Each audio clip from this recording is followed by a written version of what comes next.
This is literally such a throwback moment. Like, it's crazy.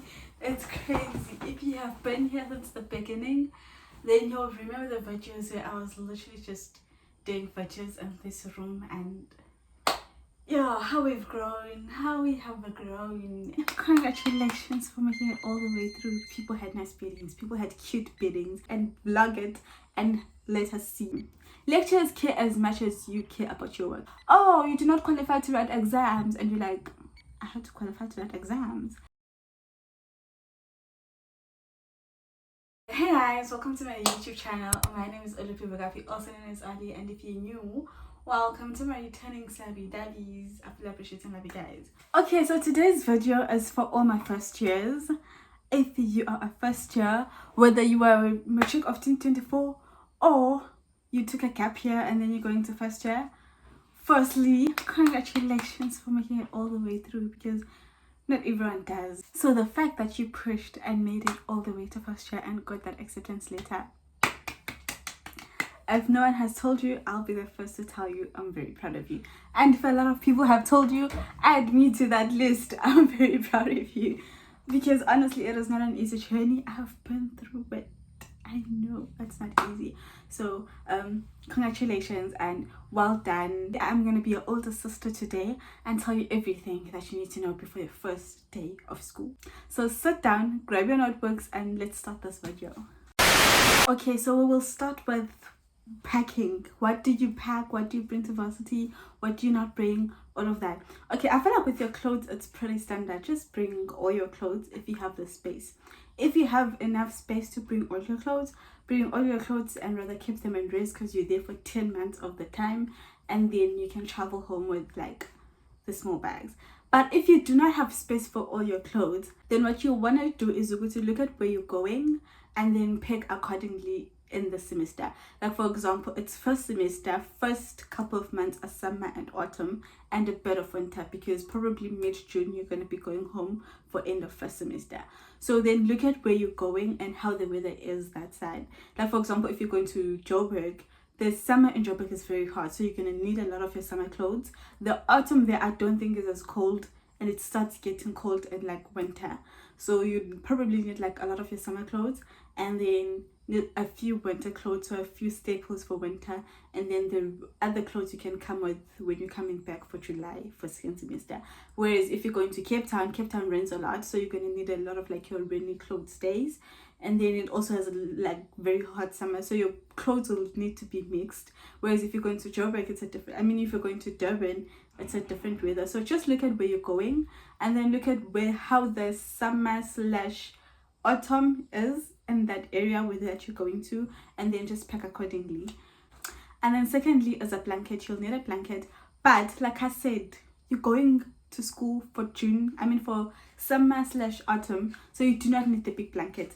The big blankets, save them for second semester, because you probably won't, especially if you're going to an area that's usually hot a lot of the time, you won't need your big blanket. You probably need like those small, like not a throw, like a blanket, but not the big warm ones, just like a normal blanket, a normal lightweight blanket that you could use, probably put in the washing machine as well for washing. Because another problem that I had first year is I went to school with the big blanket, and then during the June holidays I had to travel home with the big blankets because I couldn't use the washing machine for like washing them and stuff like that. So just bring a normal blanket that you can put in the washing machine and let it rotate there, and then you don't have to travel home to go wash it and stuff like that. And then secondly is going to be your bedding. This is what you need for your bedding. You need a pillow, you need a pillowcase, you need duvets, you need fitted sheets, everything. Because believe me, I did not have a nice bedding first year, and I regretted that, because people had nice beddings, people had cute beddings. So please make sure you get a bedding. If I couldn't Lini, buy one, but if you can get one from home, like a single bed one, because a lot of the resorts have single bed beddings. But if you can, just like go to your room, look at how your bed, like if you're not far from home, or if you're traveling with your parents, then you can log in or go to your room first, so that you can see if you have a single bed, a double bed, and then buy your bedding accordingly. But if you are gonna travel with things from home, then most probably buy like a 3/4 bedding, or a single bed bedding, because a lot of the reasons have that, unless you're in a private accommodation that has a different thing. And for now, you need to speak to your landlord then. And then from this point onward, a lot of those things are going to be catered for self-catering races. So if you live in a catered race, you might take some things here, you might not. So if you live in a race where you're living in a restaurant, where you're living in a hotel and they give you breakfast, lunch and supper, some of the things here you will not need, some of the things you will need. So just pick and choose what you'll need and what you won't. Okay, so for dishes, you are gonna need plates, you're gonna need bowls, you're gonna need pots, you're gonna need spoons, you're gonna need forks, you're gonna need knives, and you are gonna need frying pan. You're gonna need all of those. Honestly, 2 is fine to start with, just like 2 of everything. So 2 plates, 2 bowls, 2 mugs, 2 glasses, maybe 3 pots, a frying pan, 2 spoons, 2 knives, 2 forks. That is fine, because that's literally how I started. I remember at the time I did my first year 2020, and then I started my in 2019, if I'm not mistaken. KFC had that thing of like giving the red KFC plates whenever you bought, I think a family packet. I'm not sure when you got them, but they had like the red KFC plates, and I used those red KFC plates and red KFC bowl for my first, I think, 2 years of varsity. Like I was like really with the. So what you have, like literally starting, if you have the finances to buy sets, then by all means buy sets. Make your room nice and cute, make it all aesthetic, and vlog it and let us see. But if you do not have the finances for that, 2 of everything is fine. And then as time goes, you can add on, like look at what you want, add on and stuff like that. But those are your standards. And then obviously for cleaning, you're gonna need sunlight liquid, you're gonna need sponges, you're gonna need Faiduko, you're gonna need to swap. I don't know what those are in English, so I'll just include images. And you'll need steel wool and a pot strap. I'm not sure if I already said those, but you're gonna need those. And then when it comes to groceries, ShopRite usually has a lot of specials, like back to school specials, where you can buy maybe a 2 kg rice, 2 kg maize meal, some oil, I think some turns and stuff like that. Look out for those. Look out for the specials. Look out for the back to school student specials, because they usually have a lot of those and they're actually really good deals. And then outside of that, you're gonna want to be friends with Smart Shopper cards. I have the ShopRite extra savings card, I have the Pick and Pay Smart Shopper card, and I have the Clicks one. I actually want to get the Spar one. I think I'll get it this year, and that's where I shop the most. But basically you will want, because those cards help you save a lot of money when you're going shopping. Because one thing about varsity, you're about to learn adulting, and it is not easy.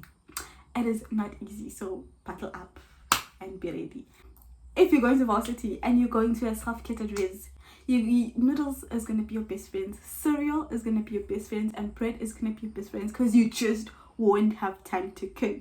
Like sometimes, especially closer to exam season, you literally don't have the time. Like there is no time to cook, because you're submitting. After submission, you have to prepare for a test. After test, you have group meetings that you have to go to. Like guningi, especially if you're gonna do extramurals on top of that. Tell me if you guys want me to do a whole different video telling you about like extramurals that are available in varsity. I could do a video for that, but that would be a video for its own. But especially if you have extramurals on top of that, you won't have time. Or if you do have time, you just won't. Like, if we're being honest, so noodles, cereal and bread, those are going to be your best friends. And then when it comes to electrical appliances, again, this will highly depend on the race that you're going to. For example, if you're going to UWC and you get accepted to a Unibel race, you do not need any electrical appliances except for your iron. Like literally that is all you need, because there's fridges in your room to share with your roommate. There's microwave in the kitchen, there's stoves in the kitchen, there is boilers in the kitchen, so you do not need a kettle as well. And I think there's like charging ports like literally right next to the bed, so you won't struggle for extension cord at all. So before buying electrical appliances, go to the race that you're going to and look at what they offer. Go to your race, look at what they allow you to bring. So are you allowed to buy fridge? Are you allowed to buy stoves? Are you allowed to buy this? Because some races don't allow you to buy some things. And then secondly, what they offer, so that you don't have to buy what's already this. Like you don't have to buy a kettle if they're already offering kettles, or if there's boilers. if your res has nothing and you need to start from scratch, then you'll need a fridge, you'll need a microwave, you'll need a stove if they do not supply a stove, and you'll need a kettle, you will need iron, and you will need a extension cord. Also, you might need double plugs. And then for orientation week, what you want to do is please, during orientation week, from first day of orientation week till last day of orientation week, have lots of water and have your sunscreen, because it's summer and it's hot and you guys are going to be walking around a lot. Like if you're first year going to orientation, you guys are going to be walking around a lot, so you need your sunscreen, you need a 2-liter bottle of water with you. And then also make sure you know your way around campus. Use the orientation week to know where your classes are, to know where the library is, to know where the student center is, to know where the study areas are. Just know your way around campus, because you do not want to be that first year that's asking people where this is and being late for classes. Because if you wait until classes to know your way around campus, then you're going to be 30 minutes late for classes, then you're going to miss your first couple of classes for certain lectures because you didn't, especially if your varsity has a lot of different campuses in a lot of different places, and you need to travel from like maybe one place to another town to go for another class. Just know all of that, know all of it, know your way around campus, know where to go to from this class to this class, know how long it will take you to get to this class to this class. Because like for example with UWC, between each class we have 10 minutes, so you need to know okay, if it takes me 15 minutes to get from here to here, which one is the shortest route to get me there on time in class? You get me? Another thing is a lot of the people you're going to be grouped with in orientation week are going to be your classmates. So like for example, you're probably doing the same course, so you might share a lot of the same modules and have a lot of the same classes. So know that as well. Know who you're studying what with, because you do not want to look at one person and be like, okay, I'm going to follow this person, and then this person has classes that you do not have, and now you end up going to psychology classes when you don't have psychology in your modules. So you get me? Just know who you're doing with class with. And then another thing is you're gonna want to get yourself used to the study site that your school uses. Every school has a different one. In UWC we have Ikamva. Other schools call it different things, but each and every single school has a website or a site that it uses for lectures to upload the materials, for tutorial submissions, for emails, for communication, for all of that. You're gonna want to get yourself used to that. Like walk around it. During the first week, probably some lectures will take you through it, but imagine how much easier it'll be for you if you already like looked around it and played with it a couple of times, played a couple of things with it, looked at, okay, what does this do, what does this, just play around with it, so that by the time classes start, you're a step ahead of other people that do not know what's going on. Like you're a step ahead of the people that didn't watch this video and didn't know to get themselves used to that. So if you do not know anyone that is in the school that you're going to be going to, then do your research, look at what does your school use for the site, and then also look at like how do you like, in like for example UWC, probably need your student card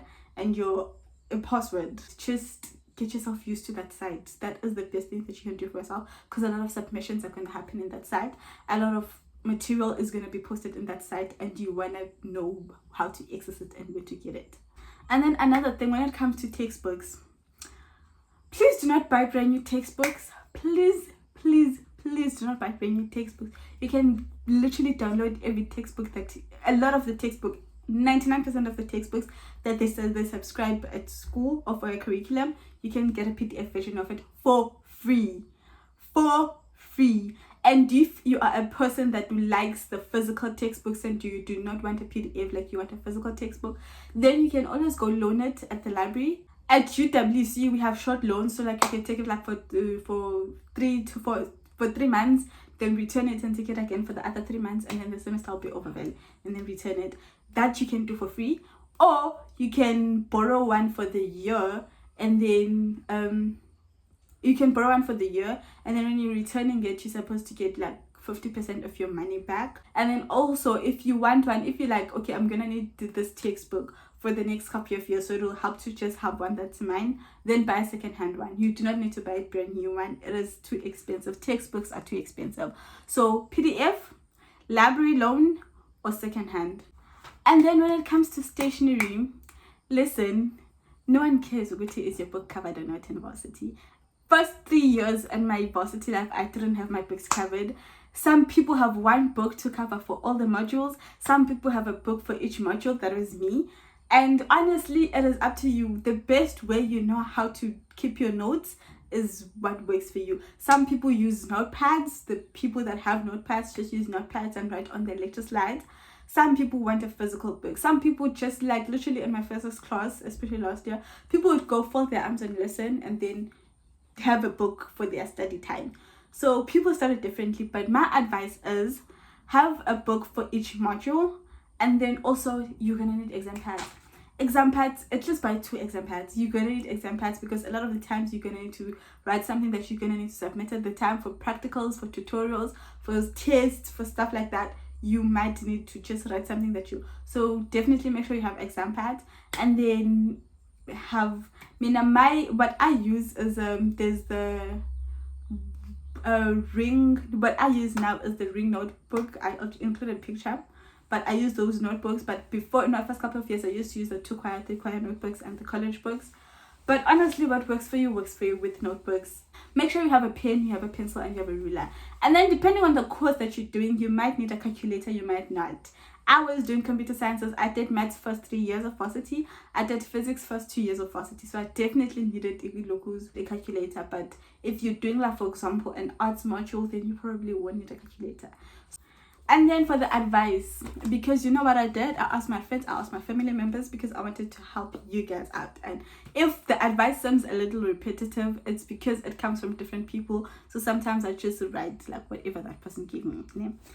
First one is choose your friends wisely. It is not a joke. You are the product of your environment. So make sure the people that you choose have the same goals as you. Make sure the people that you choose have the same priorities as you. Make sure that the people that you choose will drive you to doing the best and not influence you to doing bad things.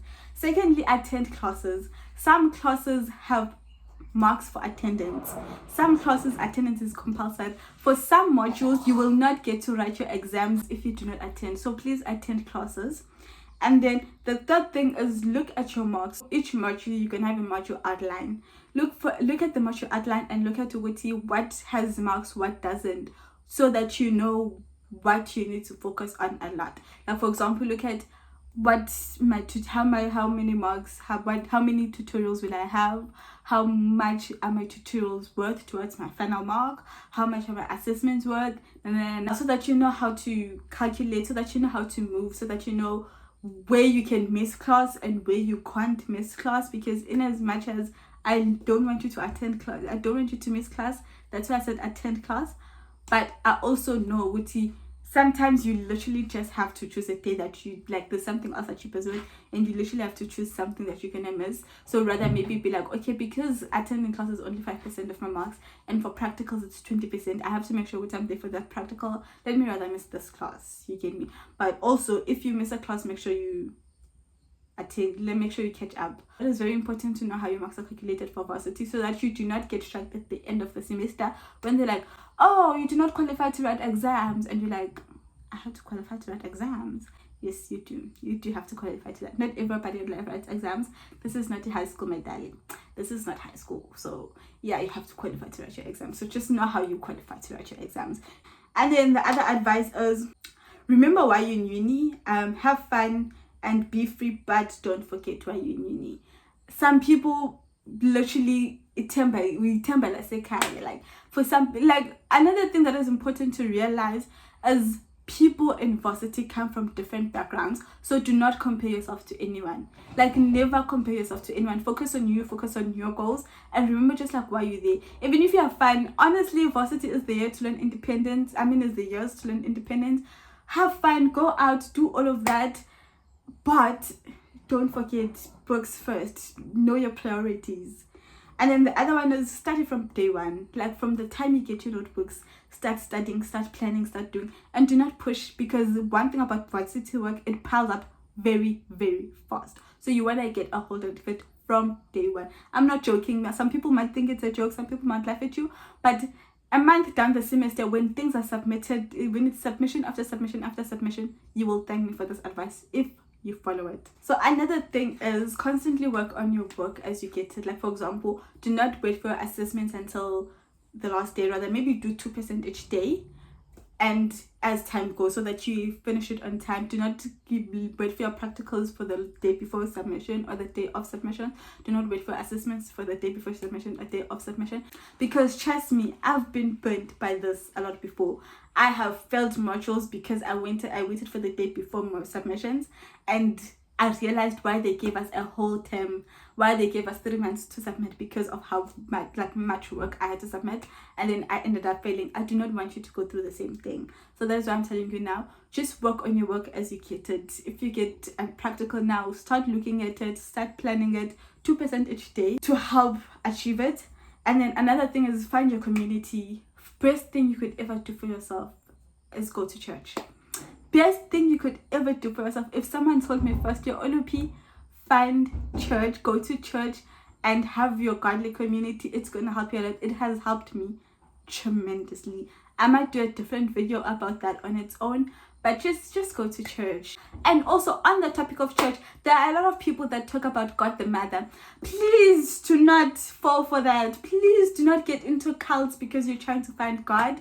If it is not what the Bible says, if it is not God the Father, the Son, and the Holy Spirit, then it is not God. And then also be involved in a lot of first year activities. Like be involved in extramural activities as well. Like I said, if you guys want a whole video on how like extramural activities help you with schoolwork, just tell me and I'll do it for you. But be involved in a lot of first year activities, be involved in extramural activities. Have a solid relationship with God and know yourself in Christ. Like have a personal relationship with God.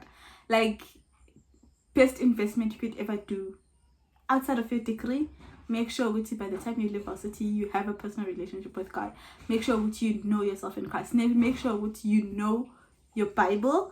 Make sure you have your community that when you need prayer, you reach out to. When you need fasting on something, you reach out to. When you need advice, you reach out to this person and you know they'll give you godly advice. And then another thing is get comfortable with failure, but don't get too comfortable. That is to say, in varsity, you're gonna fail. A test or a practical or something. Even if in high school you are not the students and in high school you are getting your 90%, in varsity there's something also failure go. Don't beat yourself up for it. It is okay. Pick yourself up and go. And the reason why I said get comfortable but don't get too comfortable is because I feel like I got to a point where I got too comfortable with failing, and then failing was just a norm, and I ended up just not submitting things, not doing things, and just failing things that I just really didn't need to fail. So when you fail, pick yourself up and continue studying. Don't look like what you failed. It really, you can't change it, but you can change the next result. So just make sure when you do fail, because you will, whether you're failing a test or you're failing a practical or you're failing one thing, whether it's beginning of the semester or when it's the end of the semester, but pick yourself up and continue. Another thing is make friends in class. Reach out. You have tutorials, you have lectures. Okay, listen, I know a lot of your high school teachers told you universities lectures do not care. That's not true. Lecturers care as much as you care about your work. If you do not go attend your classes and you do not submit your work, then your lecturer won't chase after you. But if you attend classes and you communicate in class and you pick up your hand in class and you ask questions and you reach out and you book consultations if there's anything that you don't understand, you book consultation, you talk to your tutors, they will go out of their way to help you because they want to see you pass. So make sure you book consultations, make sure you know your people. Also know your classmates and reach out when you need help. Do not suffer alone, guys. It is not easy. Varsity is not easy. I do not care what course you are doing. Varsity is not easy. You're gonna need help. You're gonna need advice. You're gonna need to ask people how they're doing about this. How are they gonna approach this? What's happening here? Just make sure in as much as 1, you make friends, 2, you have your community, 3, have people that you know or are your community or your people within the modules that you're doing. You have come to the end of the video. If you watched till this far, I love you loads. And if you watched till this far, comment down below. I'm really gonna do that. Like, let's confuse the people that didn't make it to the end. Comment down below. I'm really gonna do that. And then like we'll make it a whole thing. Like we'll make it a whole conversation in the comment section. Thank you very much for watching. Please don't forget to like, share, subscribe. I'm on the road to 200 subscribers. So make sure to subscribe and see you guys on my next video. Bye.